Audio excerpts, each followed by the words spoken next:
Ma'am आप social media पे बड़ा फ़ाल रहती हैं।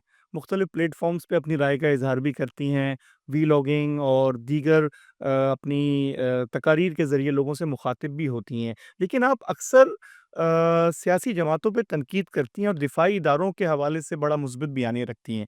क्या आप अपने आप को दिफ़ाई इदारों का खुद साख्ता तर्जुमान समझती हैं या आप सियासी जमातों पे तनकीद करना अपना हक़ समझती हैं?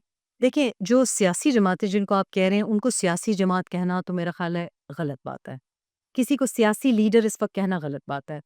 और दिफ़ाई इदारों की मैं बिल्कुल तर्जुमान नहीं हूँ। उनके तर्जुमान बहुत हैं जिनको बहुत कुछ मिल रहा है।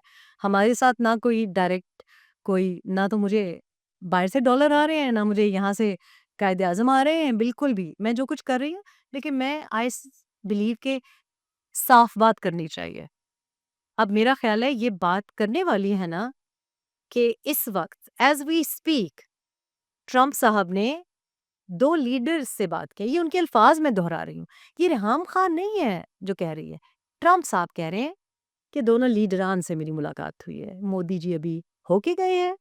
उन्होंने ये किया और दूसरे लीडर के लिए उन्होंने ज़ोहराना दिया। ये ट्रम्प साहब हैं जो हमारे दिफ़ाई इदारे के तर्जुमान हैं, मैं नहीं। मैं तो आपको न्यूज़ कास्टिंग के तौर पे बता रही हूँ कि प्राइम मिनिस्टर है? जो प्राइम मिनिस्टर ही को नहीं पता कि प्राइम मिनिस्टर है।